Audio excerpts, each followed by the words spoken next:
Technology అభివృద్ధిలో China దూసుకుపోతోంది.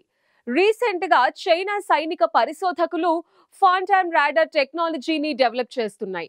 ఈ టెక్నాలజీతో చైనా యుద్ధ విమానాలు శత్రు దేశాల కంట పడకుండా యుద్ధంలో దూసుకు వెళ్లనున్నాయి.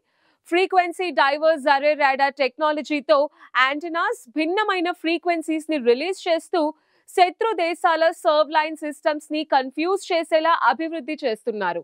ఒకవేళ ఈ టెక్నాలజీ సక్సెస్ అయితే వార్ టెక్నాలజీలో చైనా ఒక అడుగు ముందు ఉన్నట్టేనని విశ్లేషకులు చెప్తున్నారు.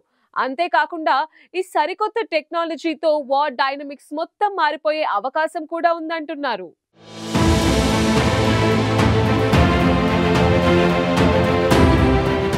చైనా సైనిక పరంగా టెక్నాలజీని మరింత అభివృద్ధి చేస్తోంది. తాజాగా చైనాలోని ఎయిర్ ఫోర్స్ ఇంజనీరింగ్ యూనివర్సిటీ శాస్త్రవేత్తలు అభివృద్ధి చేసిన ఫ్రీక్వెన్సీ డైవర్స్ అరే ఎఫ్డిఏ రాడార్ టెక్నాలజీ సాంప్రదాయ ఫేస్డ్ అరే రాడార్లకు భిన్నంగా పనిచేయనుంది.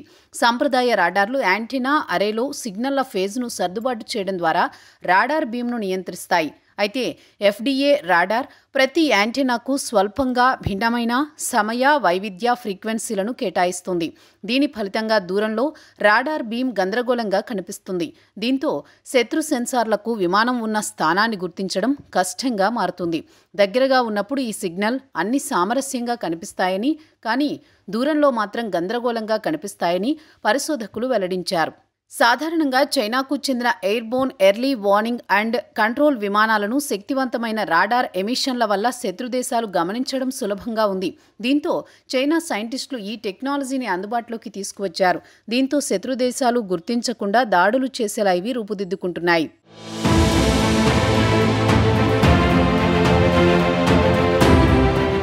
Airborne early warning and control విమానాలను ఆధునిక యుద్ధంలో నర్వ్ సెంటర్లుగా పిలుస్తారు. ఈ విమానాలు surveillance, target tracking and command సామర్థ్యాలను అందిస్తాయి. అయితే వీటి శక్తివంతమైన రాడార్ ఎమిషన్ల వల్ల వందల కిలోమీటర్ల దూరం నుంచే గుర్తించే అవకాశం ఉంటుంది. దీంతో శత్రుదేశాలు ముందుగానే వీటిపై దాడి చేయవచ్చు. ఈ ఎఫ్డిఏ రాడార్ టెక్నాలజీ ఈ ఎమిషన్లను అస్పష్టం చేయడం వల్ల AEW&C విమానాలను శత్రు రాడార్ల నుంచి రక్షిస్తుంది. దీంతో ఇవి సైన్యం మరిన్ని రోజుల పాటు సేవలందించే అవకాశం లభిస్తుంది. ఈ టెక్నాలజీ ఎలక్ట్రానిక్ వార్ఫేర్లో ఒక కొత్త శకాన్ని తెరవగలదని, ఎలక్ట్రోమాగ్నెటిక్ స్పెక్ట్రమ్ను నియంత్రించడంలో చైనాకు పైచేయి సాధించవచ్చని రాడార్ నిపుణులు చెబుతున్నారు. ఈ టెక్నాలజీ దక్షిణ చైనా సముద్రం, తైవాన్ జలసంధి వంటి వివాదాస్పద ప్రాంతాల్లో చైనా యొక్క సైనిక సామర్థ్యాలను బలోపేతం చేయవచ్చన్నారు. ఈ టెక్నాలజీ ఆకట్టుకునేలా ఉన్నప్పటికీ పలు సవాళ్లు కూడా ఉన్నాయి. ఎఫ్డిఏ రాడార్ సిస్టమ్ ప్రతి యాంటెనా ఎలిమెంట్ ఫ్రీక్వెన్సీ ఫేజ్ను వేగంగా, స్వతంత్రంగా నియంత్రించాల్సి ఉంటుంది. ఇది రియల్ టైమ్ కంప్యూటేషన్పై భారీ ఒత్తిడిని కలిగిస్తుందని నిపుణులు చెబుతున్నారు.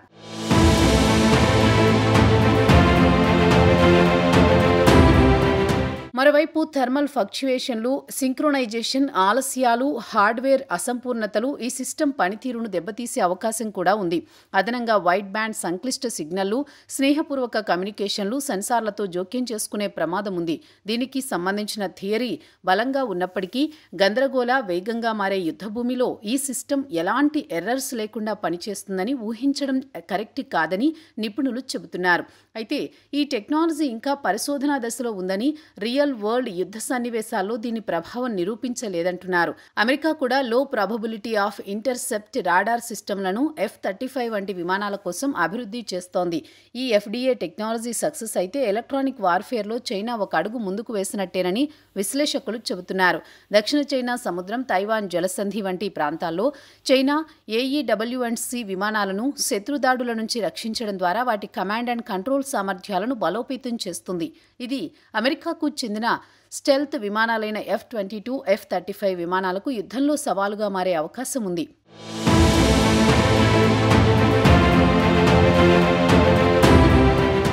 ఇక శత్రుదేశాల నుంచి దాడులను సమర్థవంతంగా తప్పించుకుంటూ లక్ష్యాలపై దాడులు చేసేలా ఈ టెక్నాలజీ రూపొందిస్తున్నట్లు విశ్లేషకులు చెబుతున్నారు.